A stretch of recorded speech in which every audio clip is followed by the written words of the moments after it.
Welcome and good evening. Tonight I have a couple of true eerie paranormal ghost stories that I'm sure will have the hairs on the back of your neck standing up. With that said, let's begin. I work in a second-hand bookshop in Edinburgh's Old Town. We buy books from people as well as selling them.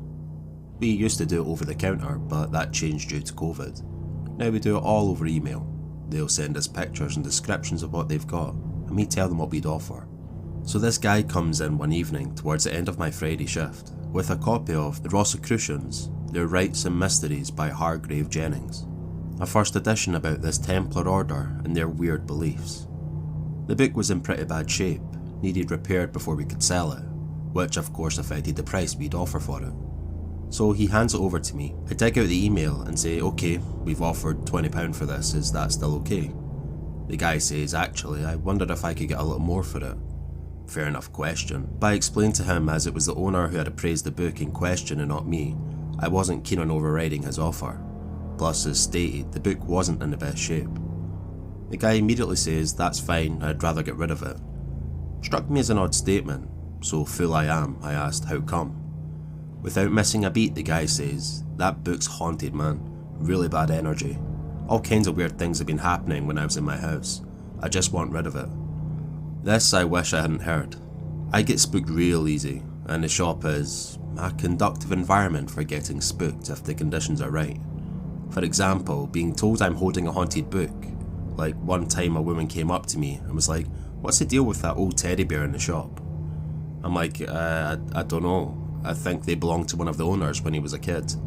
And she was like, oh right, you see I'm a psychic and there's this spirit of this little girl sitting down in that corner.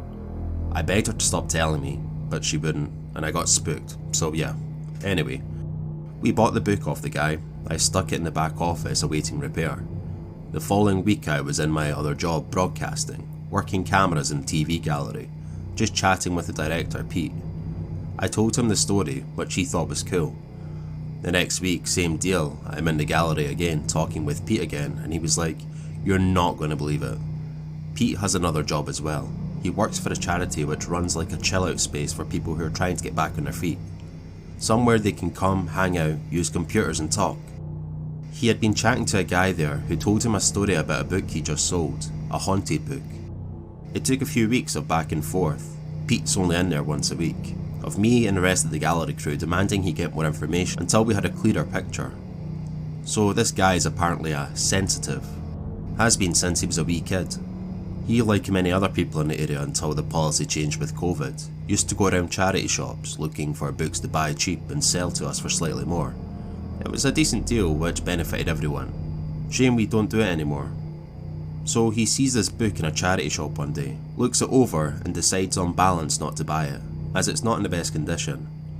The next day, however, he finds himself back in the charity shop, in his words, compelled, almost against his will, to buy the book. He buys it and brings it home where it sits on his coffee table. Like he told me, almost immediately weird things start to happen in the house. Odd vibes. Seeing things out the corner of his eye. Just a general awareness that all is not well. Then his sister is around one day and notices the book. She's apparently a sensitive as well. She picks up the book to have a look and drops it almost immediately. In his words, can't stress that enough, the book had burned her hands. Like she had visible burns after handling it. So he decides he needs rid of it, and that's when he contacts the bookshop about selling it, and I come into contact with it. Over the few weeks that we'd been gathering the information through Pete, I'd been feeling a bit weird myself. Like seeing things in the corner of my eye, misplacing things and finding them in odd places. Nothing totally unexplainable, but it was just a bit off, a bit ill at ease. Then I started having dreams. Like a series of dreams about being possessed or something trying to possess me. In the most memorable one, there was this entity called the Maybe, which was trying to possess me, which I described in the dream as being like the Dora the Explorer with sharpened teeth and missing all her skin. So I wasn't having the best time. After a while of this, my partner spoke to her mum, who suggested a couple of things, sort of folk remedies and such. She's Spanish, and there's a fairly strong line folk wisdom in her family.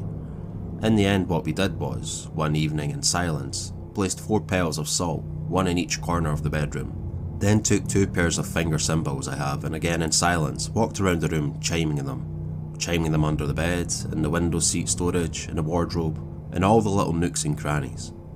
It was a really nice thing to do, it felt really peaceful. After that I felt a lot better and the dreams went away. Had a few more possession dreams since, but I'd say they're unrelated. Eventually the book got repaired and we listed it online and it sold almost immediately to someone in America. As a footnote, I spoke to one of the shop's owners about the book, the one who'd first appraised it and who repaired it. We were in the shop and I pointed it out to him and told him the story. By that point I was refraining from touching it, and he picked it up, leafed through it and said, "Nah, I don't think it's haunted." I asked how he could be so sure and he said, "My dad, the former owner, used to hold seances in here. You sort of get a feel for that kind of thing." Okay, so my mum passed away on June the 1st of this year. It's been pretty rough, but I've been dealing with it. My wife is my rock, and I wouldn't be able to do it without her. My mum wanted to be buried. She didn't want to be cremated, but we honestly didn't have enough for a burial. The quote we had got was almost 25k, and we just didn't have it, so we had her cremated. I have some of her ashes for an urn that I'm making. The rest of her ashes were buried in a family plot that was already paid for in the 1940s, that my grandpa was supposed to be buried in, but he was buried in the veterans section instead. My mum always believed that she should be complete when buried, not broken up like I did. So about a month after her death and 2 weeks after her memorial service, I had my first dream. I have her wardrobe chest and it has a mirror in the door. In my dream I saw her in the mirror as she looked when she was 40. She looked happy and healthy again. She was smiling and I felt a sense of calm. My sister had a dream that same night about my mum too. I felt some closure because we weren't in the hospital when she passed, because when they called us it went to voicemail for all of us, me and my 2 siblings, and I didn't get the message until hours later. I didn't get to see her the day before because we were at my nephew's wedding. She saw her pictures and the family all together dressed nicely and having a good time. She passed the next morning after being in a hospital for several weeks.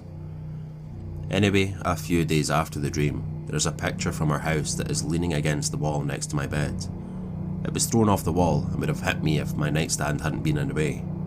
The same night my son's pillow that is a smiley face was moved to a chair so that it was facing him and smiling. He got the pillow from her house. It was her favourite pillow. Last week I was going to sleep in my bed and someone patted me in the head. Nothing else happened, but I couldn't get to sleep the rest of the night. Last night I was in my office and we have a baby swing in there behind my desk. I got real cold, and then when I was getting up to go to bed, I saw the swing moving. It would swing, stop for a second, then swing again. I got my wife and it was still doing it. My wife noticed that it was turned on to the lowest setting, but it had been off for the entire day before that. My daughter kept waking up and crying last night like she was having bad dreams, but she's only 9 months old. I know that my house is haunted by the past resident. I've seen his spirit out by the pond in the moonlight before. He shot himself out by the pond about 12 years ago. I bought our house from his widow. I've seen his shadow from time to time in the kitchen too. I'm not really asking for advice, but I know that I'm not crazy. These things have been happening and I've witnessed it with my own eyes. I felt the touches in the cold. I just wanted someone out there to listen to it.